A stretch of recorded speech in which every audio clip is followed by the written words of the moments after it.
Welcome year 6 to our unofficial lesson. Today I wanted to make this video in order to help you have a clear image of what's going to happen in the next few months. Now I have a few points covered here for you to benefit and help you succeed in your exams. Now we have 3 sets of exams: July term exams, August retakes, checkpoints in October. July term exams are for very few students. These students have been contacted, and if you're not one of them, you don't need to worry about it. And then we have August term retakes. This is for the students who didn't pass certain subjects back in fall 2019. These students also have been informed. If you're not one of them, no need to worry. Again, and then the last set we have is the checkpoint exams. This checkpoint exams everybody are required to take. They are happening in October, and they're happening side to side, meaning with your year 7 lessons. Now, to clear this out, each student must have 2 grades in order to pass the year 7, meaning you have fall term 2019 and you've taken those exams, you have a column of grades in there, and then you'll have checkpoint exams. We're going to take these 2 grades, add them up, divide them over 2, and then we're going to get another grade. Now this grade will determine whether you move on to year 7.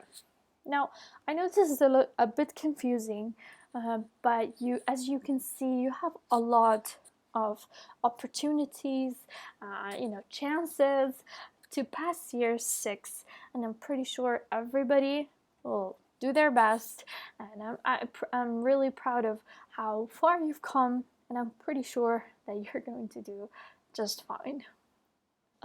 According to my experience as a teacher, I have 3 secrets I want to share with you. Now, this is something that many people don't realize, and for a very long time, I've wondered at myself as a student.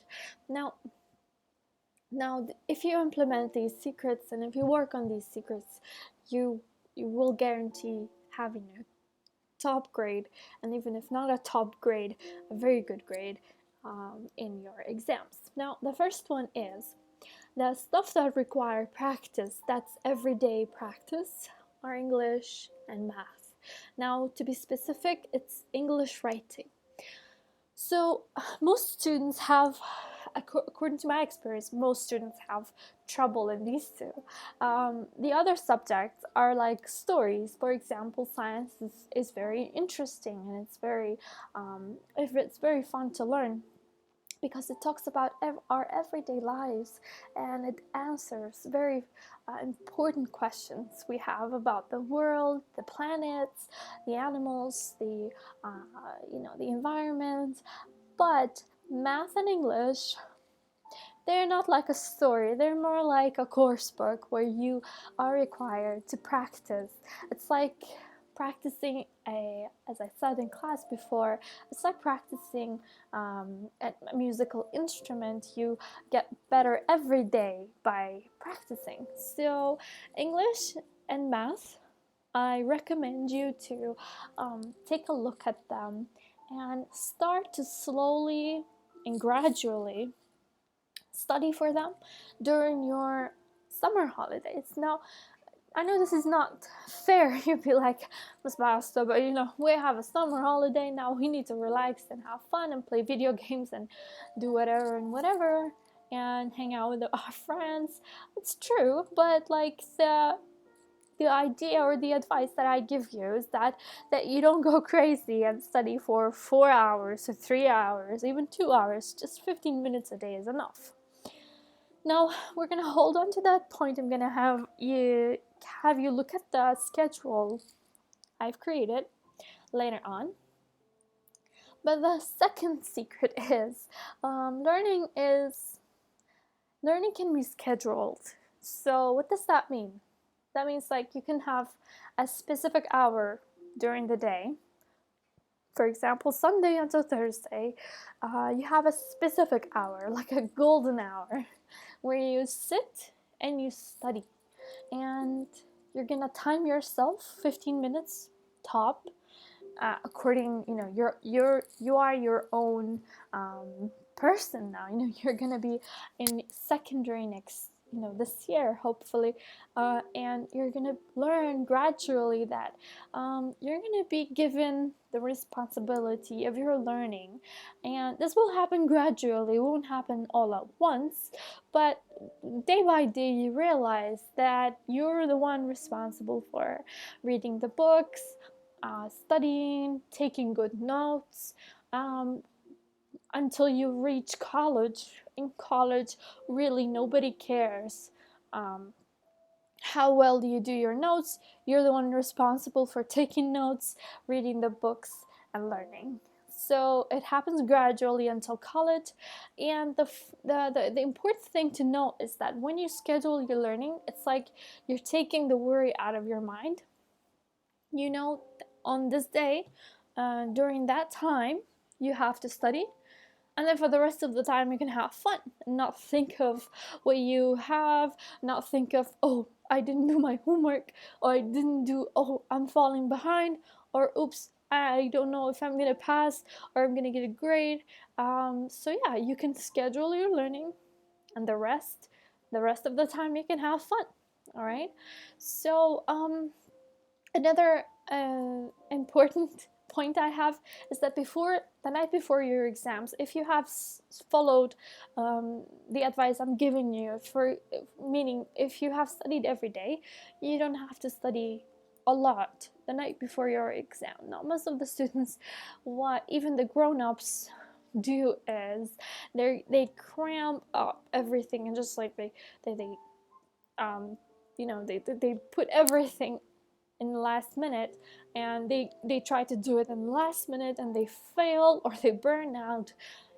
The correct way to do it is to study now, and the night before your exam you need to sleep at least 8 hours and laugh and dance and play, so that these nervousness in your brain is causing a hormone to be released in your body, and that hormone is called cortisol and adrenaline, and all of those, they actually make the test taking harder than it already is, and it makes you forget information. So there you go. In order to lower cortisol and adrenaline and whatever nervousness that you have in your system, in order to let it out, you need sleep, laugh, dance, do whatever makes you freshened up, ready for your exams.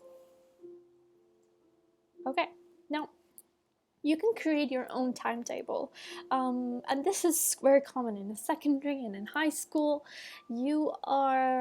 If you schedule your learning, I have three sort of like options you can do. These are all advices. What you can do is that you can schedule this learning, and you can just take a rest for the rest of the time. Now, the first option is that you can either study in the mornings or study in the afternoons or at night. Sorry. So if you study in the mornings, you can do numeracy like this. As I said, numeracy and English are the two that require most practice. So if you study from now on, you're going to be better than everyone else. You are going to be number one, or you're going to be the very first few in the race. So, yeah.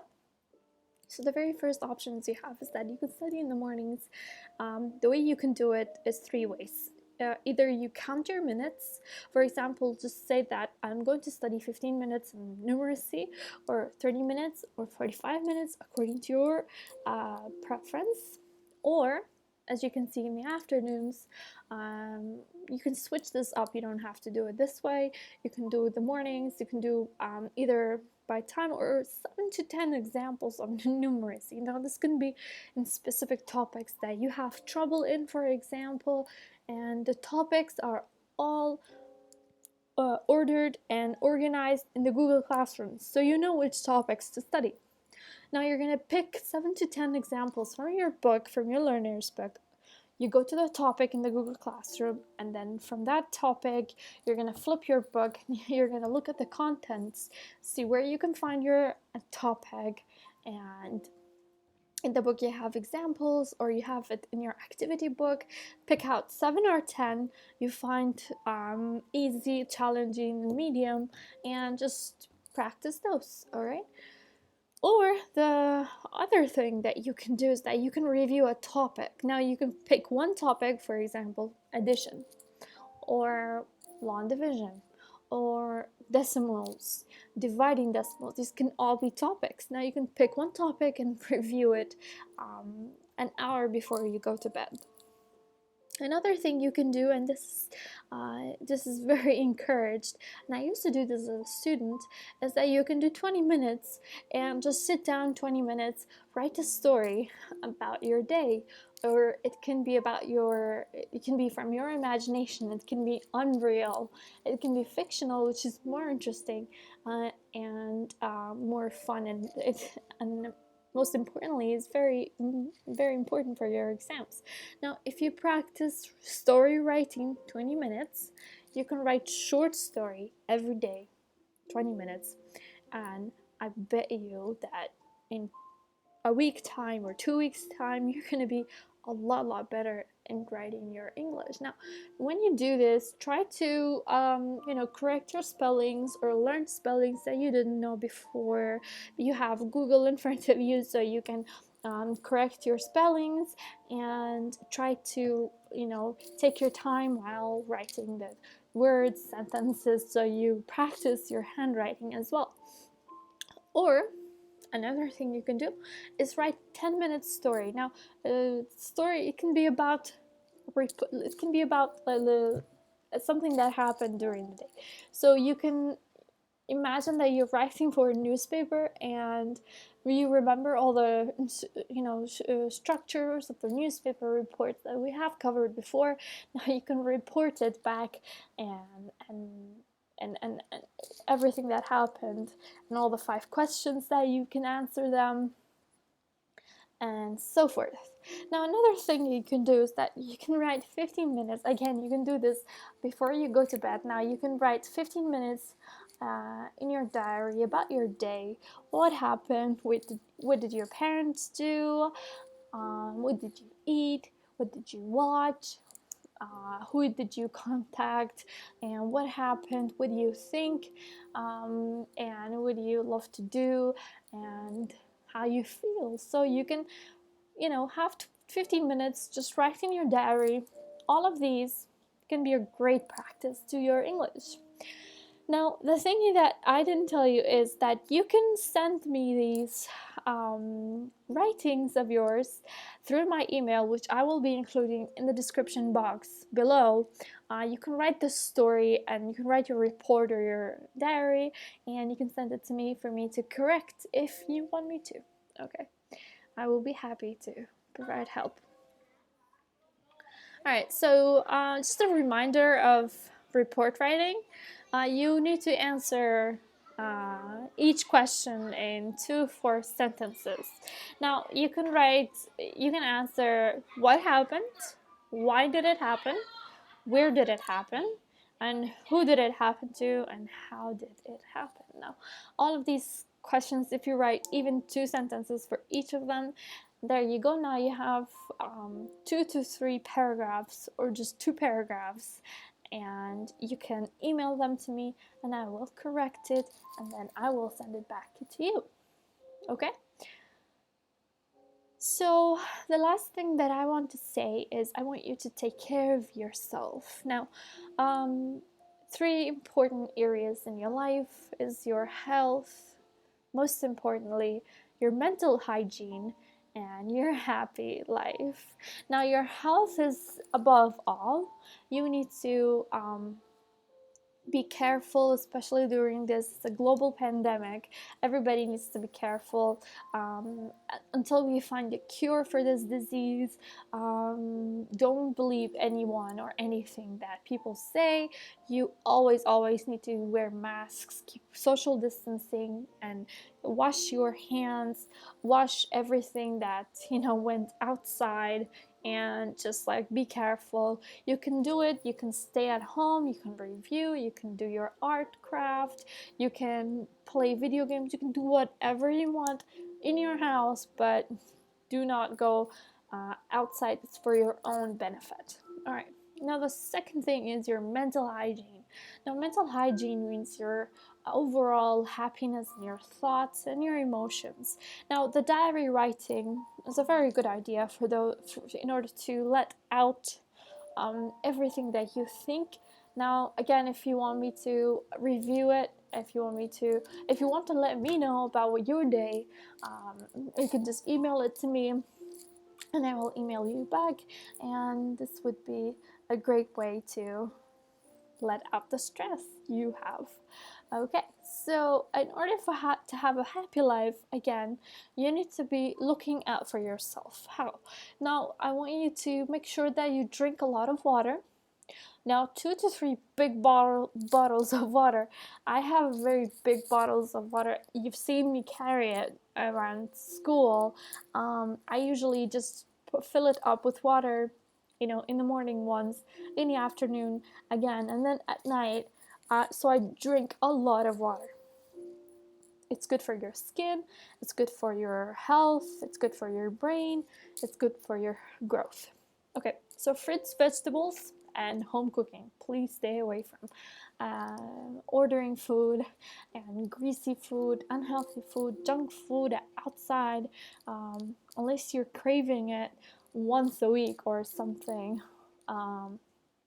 It's really healthier that you eat your home cooking, whoever cooks at home, or you can cook for yourself. There are easy recipes you can find online. If you want to check that out, you can just ask it, and I will send you a few recipes if you like. So the third thing I want you to do is that organize your room. Now, if you have an organized room, you're more likely to study and you're more likely to have fun. Now, if you have clothes everywhere, never vacuum your floor, and your mom always, gets upset when she sees your room, or your dad gets upset when he sees your room. This is not very good. What I do personally is that I organize my room the night before, so I wake up, I have all my stuff, all my work, and all my schedules. My laptop is fully charged. My cup, my bottle of water, everything is ready. All I do in the morning is just sit on the chair and start working. Okay. So show your appreciation to your folks. Now, this is a global pandemic, so it's a very unusual circumstances that we're in. I want you to go and appreciate whoever is looking out for you. Give them a hug. Tell them that you love them, because they're doing their best to raise you in the best way. And I want you to be a thankful human being, because the more thankful you are for the things you have now, the more you have in the future, and the more happy you will be. And that's very, very important. Okay, so if you have your mom, or you have your dad, you have your grandma, grandpa, whoever's around, just go get up and give them a hug. All right, so I want you to sleep well, relax, and enjoy. Now, sleeping, summer holidays, I know for some people, summer holidays meaning just switching up sleeping, and just switching up the sleeping schedule and sleeping whenever they like. This is like fun for a few days, but then eventually it will affect your mental health, and it will affect your health overall.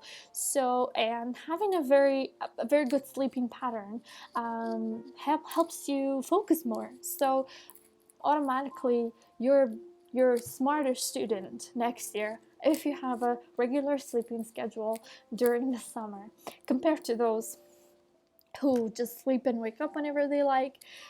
So they're gonna be very tired, more likely to ditch their work and their studying and their learning than compared to those who actually sleep well. All right. So practice a little every day for a big impact in the future. Now, as I said, 15 minutes, even 10 minutes of practice is all right.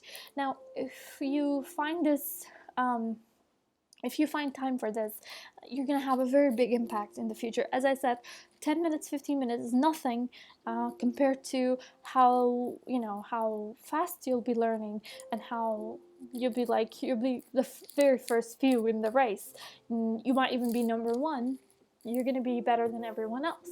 So you're going to be going a long way with very little practice.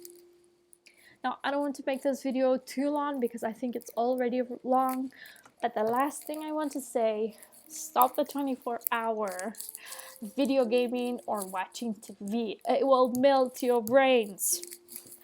So, while it's fun to do video games, there is a certain time and a certain amount that basically your brain can handle. So if it's not healthy, if you're constantly video gaming or sitting in front of a screen, because it has radiations and it has magnetic fields that will affect your heart, your brain, and it will affect your health and overall just immune system, if you don't believe it. So it's very important that you divide your time and you do a variety of things, not just one thing 24 hours a day, and that's all you do. And that's just such a waste of a very fun age, because you're never going to be 11, 12, 13 again. So it's better to make the most out of your time. Alright, thank you for watching. Make sure to check out my next videos, and bye.